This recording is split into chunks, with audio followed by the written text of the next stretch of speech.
मित्रों, इस वीडियो में सौर मंडल का विज्ञान सम्मत वैदिक विमर्श करेंगे। हमारे ऋषि मुनियों ने आज के विज्ञान की भविष्यवाणी किस तरह से किया है। आज के समय में वेद को महत्वपूर्ण माने या विज्ञान को। वेद और विज्ञान में कितनी एक रूपता है। ब्रह्मांड के विषय में जो वेदों में लिखा हुआ है उससे वैज्ञानिकों का सिद्धांत कितना मेल खाता है। तो बहुत ही दुर्लभ जानकारी है, बने रहिए पूरे वीडियो के साथ। तो जय श्री कृष्णा मित्रों, स्वागत है कथामृत यूट्यूब चैनल पर। मित्रों, खगोलीय अन्वेषणों के अनुसार ब्रह्मांड में अब तक के अवलोकनों के अनुसार 20 खरब से अधिक आकाश गंगाएं हैं, जो 9300 करोड़ प्रकाश वर्ष से भी अधिक विस्तार लिए हुए हैं। एक प्रकाश वर्ष 94 खरब किलोमीटर से अधिक विस्तार युक्त होता है। इसके बाहर भी कितना कुछ है, यह अभी ज्ञात नहीं हो सका है। इसे ही वेदों में व अन्य भारतीय वाङ्मय भी नेति नेति अर्थात न इति कहकर सृष्टि को अंतर्हित बताते हुए लिखा है कि मन की गति से विचरण करने पर भी ब्रह्मांड का अंत पाना कठिन है, और आज का विज्ञान भी यही मान रहा है। वैज्ञानिक अनुसंधानों के अनुसार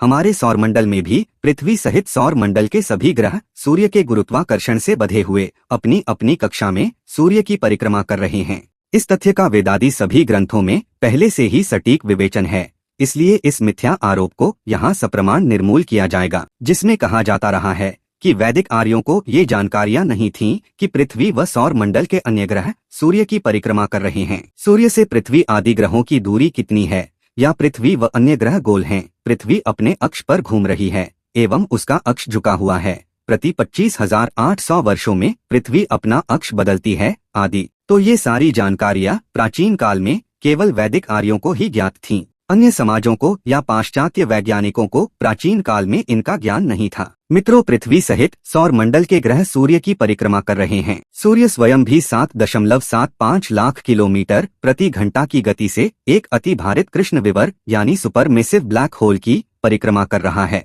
देवी भागवत पुराण में भी सूर्य द्वारा एक महासूर्य की परिक्रमा का उल्लेख है। उसमें दी गई गति आदि का विवेचन भी आगे कभी किया जाएगा। वस्तुतः सूर्य के गुरुत्वाकर्षण से बन रहे अभिकेंद्रीय बल से ही पृथ्वी सहित सौर मंडल के सभी ग्रह अपने अपने भार एवं भ्रमण की गति के अनुरूप अपनी अपनी कक्षा में सूर्य की परिक्रमा कर रहे हैं। इसका ऋग्वेद में स्पष्ट उल्लेख है कि सूर्य के गुरुत्वाकर्षण के कारण सभी ग्रह सूर्य के चारों ओर अपनी अपनी कक्षा में रहकर परिक्रमा कर रहे हैं। तो ऋग्वेद में लिखा है कि सूर्य ने पृथ्वी और अन्य ग्रहों को आकर्षण के माध्यम से बांधा है और उन्हें अपने चारों ओर ऐसे घुमाता है जैसे कि कोई प्रशिक्षक नए प्रशिक्षित घोड़ों को चलाता है। सविता यंत्रः पृथ्वी रमनादस कंभने सविता द्याम दृहत अश्वमिवाधुक्षध्वनिमंत त्रिक्षाम तूर्ते बद्धम सविता समुद्रम। अतः वैदिक ऋषियों को पता था कि पृथ्वी, मंगल, बुध, गुरु, शुक्र, शनि, यूरेनस, प्लूटो व नेपच्यून आदि सभी ग्रह सूर्य की परिक्रमा कर रहे हैं। ऋग्वेद में अन्यत्र भी उल्लेख है कि पृथ्वी सूर्य की परिक्रमा कर रही है। यह सर्वथा मिथ्या आरोप है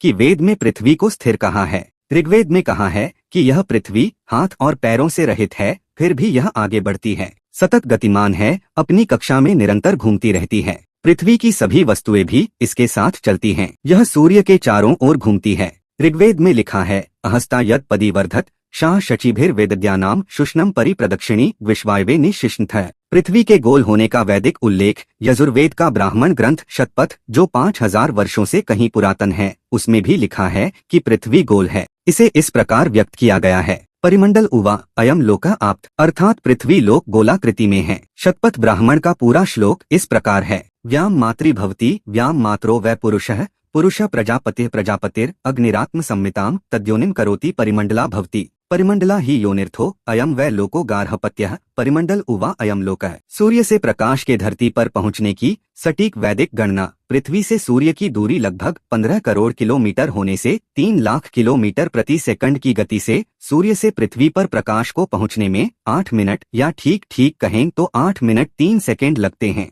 इन आधुनिक गणनाओं के अनुरूप ही ऋग्वेद के अनुसार भी सूर्य से पृथ्वी पर प्रकाश को पहुंचने में 8 मिनट लगते हैं। ऋग्वेद में स्पष्ट उल्लेख है त्रिर्याद दिवः परि मुहूर्त मागात स्वः, अर्थात एक मुहूर्त यानी 48 मिनट में सूर्य का प्रकाश 3 बार पृथ्वी पर आकर वापस सूर्य तक जा सकता है। अर्थात सूर्य के प्रकाश को पृथ्वी तक पहुंचने में 48 मिनट के एक मुहूर्त का छठा भाग अर्थात 48/6 अर्थात 8 मिनट लगते हैं। दिन और रात्रि में कुल 30 मुहूर्त होने से एक मुहूर्त का स्पष्ट मान 48 मिनट आता है। पृथ्वी के घूमने व उसके अक्ष के झुके होने का ऋग्वेद में उल्लेख है। पृथ्वी अपनी धुरी पर घूमती है और उसका अक्ष 23,43,920 डिग्री झुका हुआ है। पृथ्वी पर ऋतुओं का परिवर्तन इस झुकाव का परिणाम है। पृथ्वी के अपनी धुरी या अक्ष पर घूमने व इस झुकाव का भी उल्लेख ऋग्वेद में है। यो अक्षेणेव चक्रिया शचीभिर्विश्व तत्स्तंभ पृथ्वी मुतद्यां, अर्थात पृथ्वी अपने अक्ष पर चक्र की तरह घूमती है। पृथ्वी के अक्ष या धुरी के झुकाव के संबंध में ऋग्वेद में बताया गया है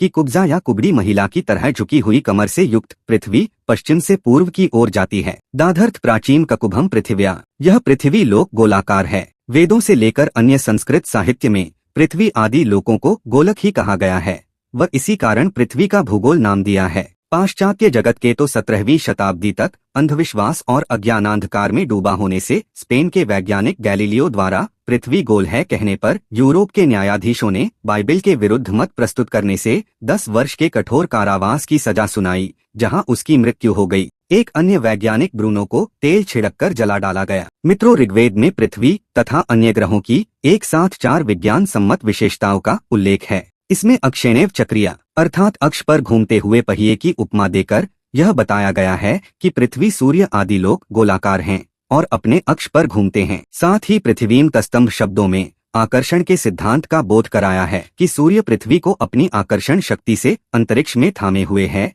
और सूर्य की ऊष्मा से मानसून बनता है। सूर्य की ऊष्मा से मानसून उठता है। यह वैज्ञानिक तथ्य भी ऋग्वेद में उद्धृत है। इंद्राय गिरो अनिश्चित सर्गाः अपह प्रेरियम सगरस्य बुधनाथ यो अक्षेणेव चक्रिया शचीभिर्विश्व तस्तंभ पृथ्वी मुतद्यां, अर्थात इंद्र व सूर्य की प्रभुता यह है कि वह समुद्र से जल ग्रहण करके आकाश में ले जाकर उन्हें बरसाता है। जैसे अक्ष पर घूमता पहिया होता है, उसी प्रकार अपने अक्ष पर व अपनी कक्षा में घूमती हुई पृथ्वी और सौर मंडल को सूर्य अपनी आकर्षण शक्ति से थामे हुए हैं। इस प्रकार वैदिक वाङ्मय में सौर मंडल, पृथ्वी, वर्षा विज्ञान आदि के अनगिनत विवेचन हैं। वर्षा के संदर्भ में संपूर्ण वृष्टि विज्ञान को समझने के लिए संस्कृत शब्दों के व्युत्पत्ति शास्त्र का उपयोग समीचीन है। संस्कृत 2 के 18 निरुक्त शास्त्रों में से आज केवल एक 4000 वर्ष प्राचीन यास्क का निरुक्त ही बचा है। उसमें जिन वैदिक शब्दों की निरुक्ति यानी व्युत्पत्ति दी है वह अत्यंत सार्थक है। वस्तुतः संस्कृत के प्रत्येक शब्द की रचना अथाह ज्ञान के कोश के रूप में की गई है। उदाहरणार्थ वन शब्द का निरुक्ति वन्यते याचते वृष्टि प्रदायते इति वनाह का अर्थ होता है प्रकृति में वृष्टि अर्थात वर्षा कराने में सहायक होने से वन कहलाता है। वर्ष 2012 की inter governmental panel on climate change की बैठक में यह तथ्य सामने आया था कि पृथ्वी पर वर्षा के लिए 40% आर्द्रता वनों से आती है। इस प्रकार वन का अर्थ बेतरतीब फैले पेड़ पौधे न होकर उसकी उत्पत्ति विज्ञान सम्मत है। इसी प्रकार प्रत्येक शब्द में अक्षरों का संयोजन अत्यंत बुद्धिमत्ता पूर्ण है। उदाहरणार्थ हृदय में 4 अक्षर हैं हा, रा, दा, या। इसका सुनियोजित संयोजन किया है कि हरते, ददाते, रयते, यमम, अर्थात शरीर को रक्त देता है, उससे रक्त लेता है, रक्त का परिभ्रमण करता है और धड़कनों को नियमन करता है। ऐसे ही संस्कृत के प्रत्येक शब्द की अर्थपरक निरुक्ति है। प्राचीन व्याकरण व निरुक्त ऐसे अर्थपरक शब्दों के भंडार हैं। पाणिनि की अष्टाध्यायी संस्कृत एवं वेदों की अनेक व्याकरणों में से एकमात्र बची हुई यह व्याकरण विश्व की प्राचीनतम ही नहीं बल्कि सर्वाधिक व्यवस्थित, पूर्ण नियमनिष्ठ व वैज्ञानिक व्याकरण है। ऐसे अनगिनत ग्रंथ व उनका प्रत्येक शब्द गूढ़ विज्ञान पर आधारित हैं। आशय यह है कि आज जो भी विज्ञान की उन्नति दिख रही है वह सब हमारे वैदिक ग्रंथों में से ही निकला है। हमारे वेद पुराणों से ही आज के विज्ञान की उत्पत्ति हुई है। तो मित्रों, आशा करता हूँ कि यह वीडियो आपको पसंद आया होगा। यदि आपने कथामृत को सब्सक्राइब नहीं किया है तो जरूर करें। सभी को जय श्री कृष्ण।